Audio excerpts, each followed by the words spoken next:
रात के 12 बजे आप अपने सेट पर थी। जी। एक व्यक्ति आता है और आपके ऊपर तेजाब फेंक देता है। जब मेरी आंखें खुली और उस समय काफी घंघोर अंधेरा था और मैं चीखने लगी, चिल्लाने लगी, कोई मेरे पास नहीं था। वो एसिड ऐसा था कि मैं जितना पानी के संपर्क में जाती उतना मेरा बर्न और ज्यादा होता। सर मैं ये तो नहीं बता सकती, लेकिन हाँ एक टोटल आवर है मेरा 72 मेरा बर्न था। ऐसा नहीं, मैंने 4 बार सुसाइड करने की कोशिश की है, क्योंकि जब मैंने फर्स्ट टाइम अपना फेस देखा था तो उसके बाद से मैं बहुत ज़्यादा ट्रॉमा में जा चुकी थी और उसके बाद भी मैंने सुसाइड करने की कोशिश की थी। मैंने किसी भी काउंसलर से हेल्प नहीं ली, और क्योंकि मेरी सबसे बड़ी काउंसलर थी मेरी माँ, और उन्होंने ही हर जगह मुझे सपोर्ट किया है। तो कहीं ना कहीं मेरे ज़िंदगी में 2 शख्स ऐसे हैं जिन्होंने मुझे बहुत पॉजिटिव एनर्जी दी है। पहली मेरी माँ और जो मेरे डॉक्टर थे, डॉक्टर सुबोध।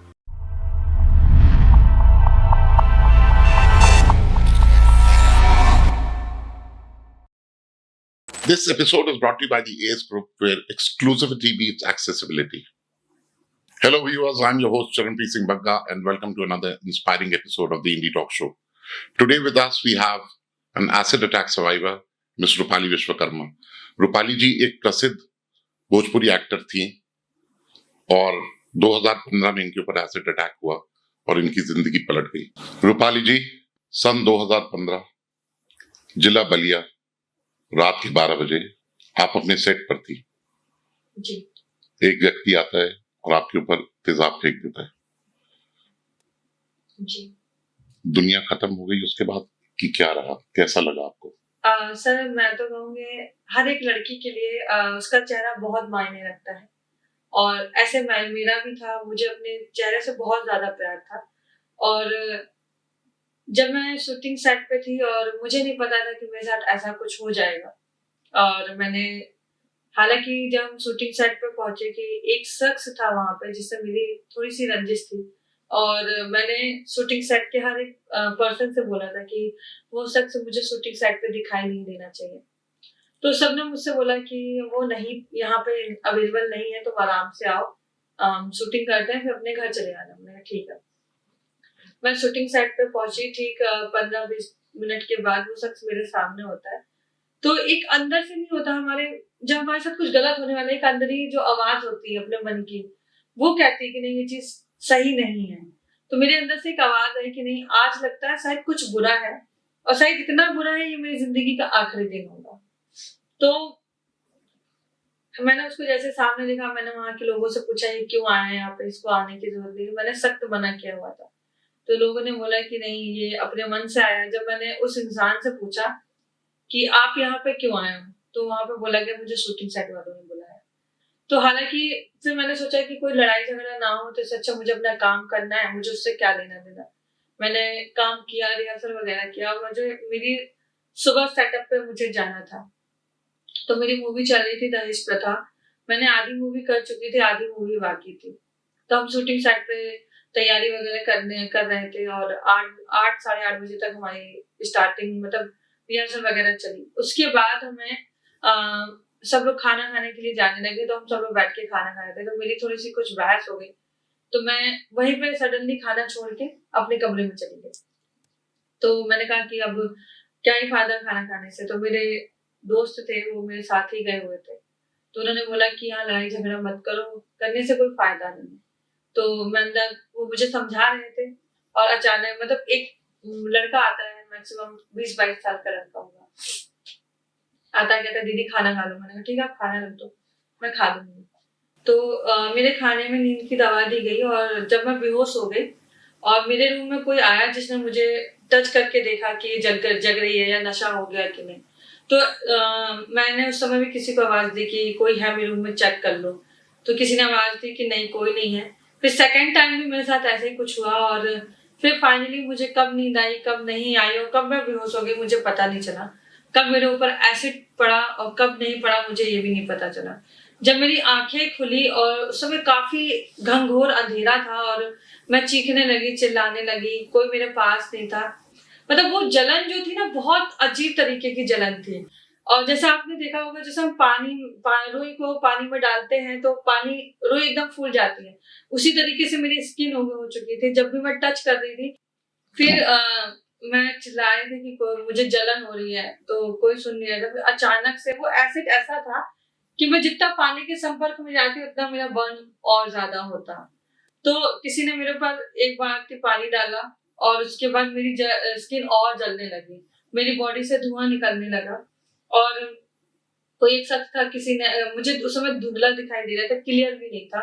तो मेरी बॉडी से जहां तक वो स्किन जली हुई थी वो कपड़े फाड़ेगा, मुझे तौलिया लपेट के फिर मुझे हॉस्पिटल लेके गए। रूपाली जी, कितने परसेंटेज बर्न्स थे आपकी बॉडी में जब आपका ट्रीटमेंट स्टार्ट हुआ?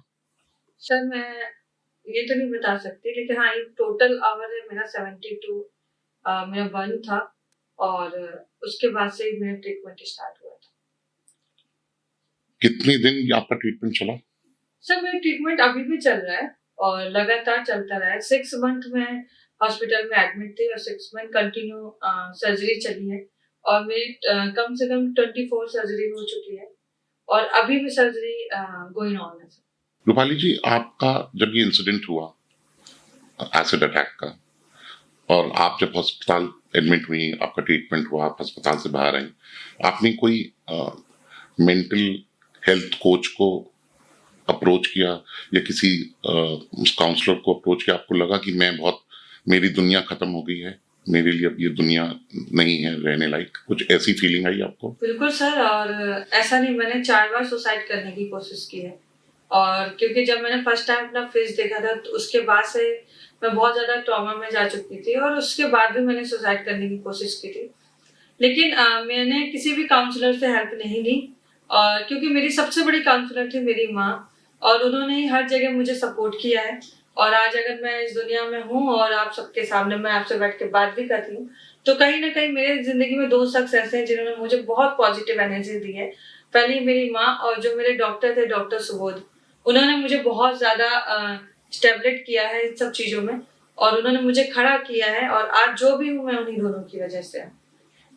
रूपाली जी, शीरोज कैफे, जो कि बहुत प्रसिद्ध लखनऊ का कैफे है, जहाँ का मैनेजमेंट और स्टाफ सारे एसिड अटैक सर्वाइवर्स हैं, जी।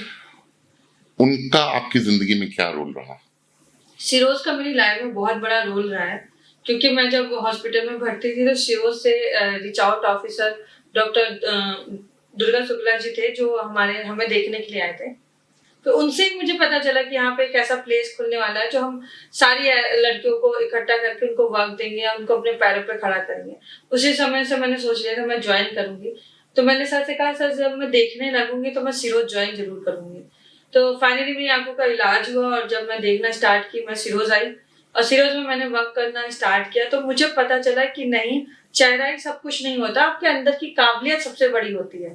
तो मैंने कहा कि फिर मैं रोऊं क्यों, क्योंकि एसिड अटैक के पहले भी मैं एक हीरोइन थी और एसिड अटैक के बाद भी हीरोइन हूँ, क्योंकि आज भी मैं कैमरे के सामने हूँ, आज भी लोग वही हैं, आज ही वही कैमरा है, वही पब्लिक है, बस नाम ही तो चेंज है, बस फेस ही तो चेंज है। तो मुझे डरना किस बात का, मुझे इन्हीं सब चीजों से आगे बढ़ना है। फिर वहां से मेरी जर्नी स्टार्ट हुई और मैं फिर अपने आप को धीरे धीरे कॉन्फिडेंट में लाने लगी। और आज का ऐसा डे है कि मैं सीरियसली मैं किसी चीज से नहीं डरती हूँ, क्योंकि मैं अगर डरती हूँ तो सिर्फ ऊपर वाले से, बाकी जिसका भी सामना मुझे करना हो मैं डट के सामना करती हूँ। और जो भी चीज है, क्योंकि बार बार रोने से ना हम कमजोर बनते हैं, जब वही आंसू हमें एक पत्थर बना के इस्तेमाल करते हैं तो हमारी जिंदगी को बहुत बड़ा करता है। तो वो वही चीज है कि आज मैं अपनी जिंदगी को बहुत बड़ा कर सकती हूँ, लेकिन क्योंकि आज मैं अपने आप से खुश हूँ तो दुनिया मुझसे खुश है।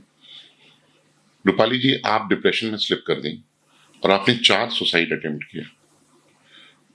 कौन सी ऐसी शक्ति थी, आपको लगा, जो आपकी विल पावर वापस आपको रीगेन की, आपने रीगेन की और आप उभर के फिर से एक जिंदगी व्यतीत करने लगी?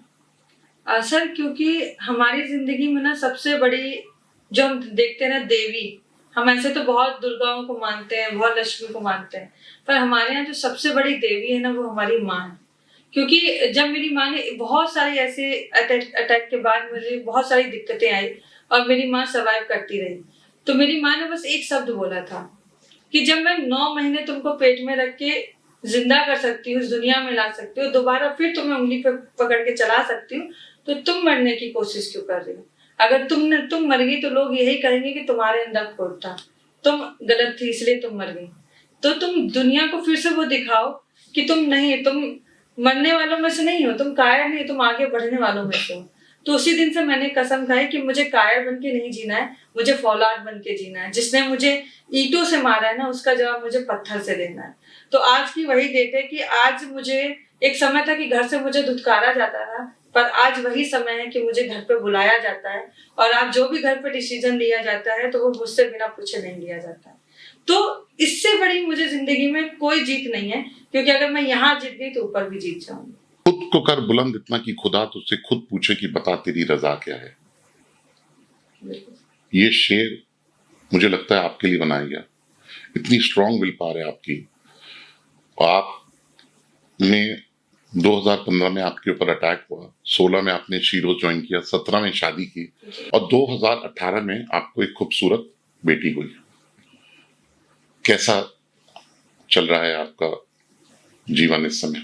मेरा बहुत अच्छा जीवन चल रहा है सर, क्योंकि कहीं ना कहीं ये भी चीज मेरी माँ पे ही जाती है, क्योंकि माँ कहती थी ना कि जब तुम माँ बनोगी तब तुम्हें पता चलेगा कि माँ का एहसास क्या होता है। तो सीरियसली जब मैं माँ बनी तब मुझे पता चला कि मेरी माँ ने कितनी दिक्कतें मेरे लिए उठाई होंगी। और आज अगर मैं अपनी बेटी को देखती, मैंने ये नहीं कहती कि मैंने अपना चेहरा खो दिया, मैंने अपनी उस बेटी के चेहरे पे ही अपना चेहरा पाया है, क्योंकि हूबहू मेरी बेटी से सेम मेरे जैसी दिखती है। तो मुझे नहीं लगता कि वो चीज मुझसे कहीं दूर गई है, आज भी वो मेरे सामने है। लेकिन सबसे अच्छी बात ये है ना कि जैसे मैं निडर हूँ वैसे मेरी बेटी निडर है। भले वो छोटी सी है पर वो किसी चीज से नहीं डरती, और मैं यही चाहती थी कि मेरी बेटी वो एकदम निडर हो, जो भी चीज हो एकदम फेस टू फेस वो बात करे। तो सेम उसकी जैसे वो मेरे जैसी है। और मैं कहती हूँ मेरे लिए शायद मेरी पूरी लाइफ गॉड गिफ्टेड है। और मेरी बेटी का नाम दीपांशी है, वो आज 7 साल की हो चुकी है, और बस खूबसूरत लाइफ चल रही है अपनी धीरे। क्या वो व्यक्ति जिसने आपके ऊपर एसिड फेंका था, क्या वो पकड़ा गया था? नहीं सर, वो अभी तक नहीं पकड़ा गया।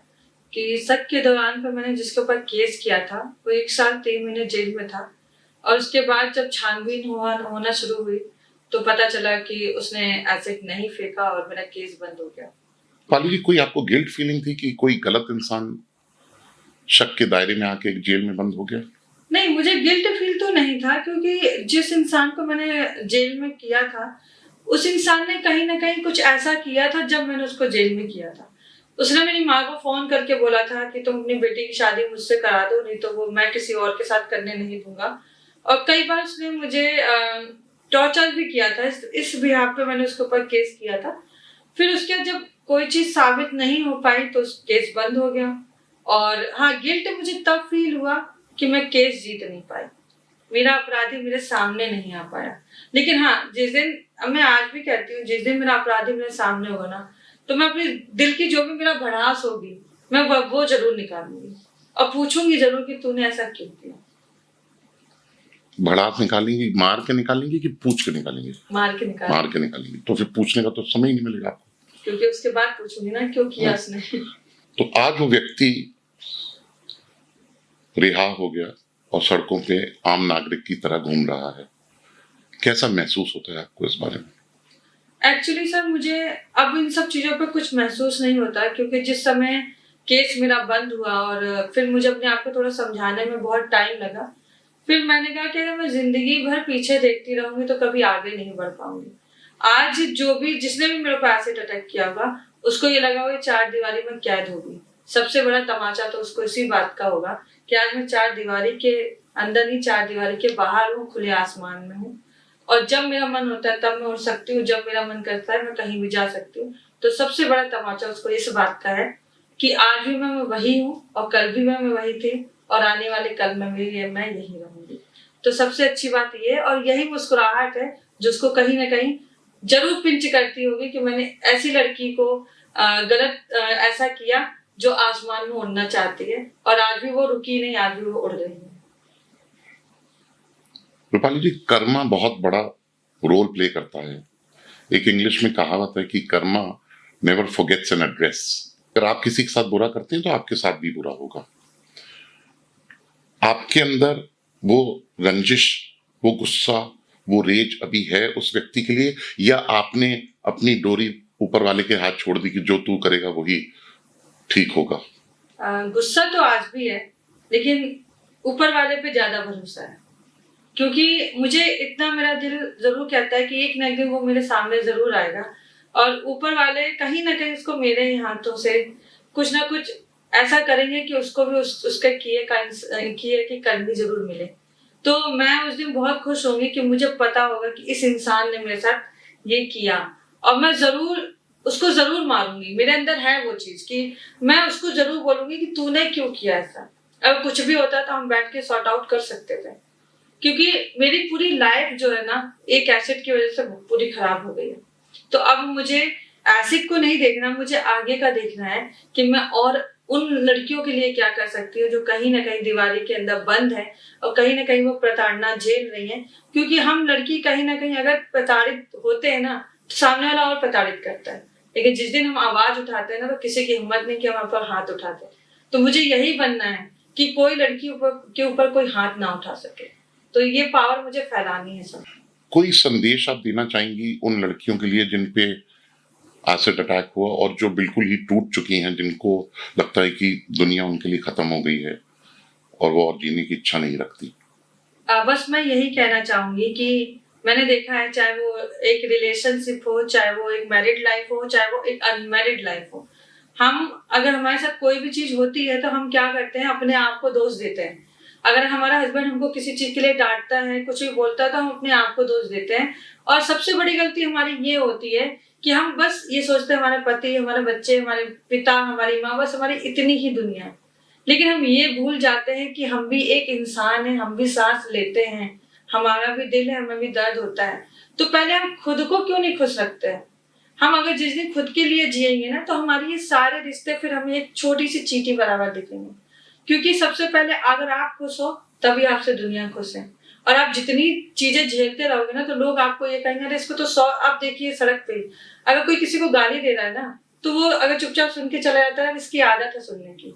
आप उसी गाली का अगर पलट के जवाब देते हो ना तब ये कहेगा कि नहीं, इससे बोलना बेकार है। तो हमें वही बनना है, हमें डट के सामना करना है। अगर हमें ये चीज बुरी लगती है तो सबसे पहले उसको कहना है ये ना है, ये चीज हमारे लिए अच्छी नहीं है। हमें डट के लड़ाई करनी है, और फिर जिस दिन हम लड़ना शुरू कर देंगे ना तो हमें किसी की हिम्मत नहीं है कि कोई हमें एक उंगली भी उठा सके। तो सबसे पहले आप खुद पावर बनिए और फिर उसके बाद दूसरों को पावर करिए। So that's a wrap for this inspiring episode of the Indie Talk Show. Please make sure to like, share, subscribe, and hit the bell icon so that you don't miss an episode of the Indie Talk Show. Thank you.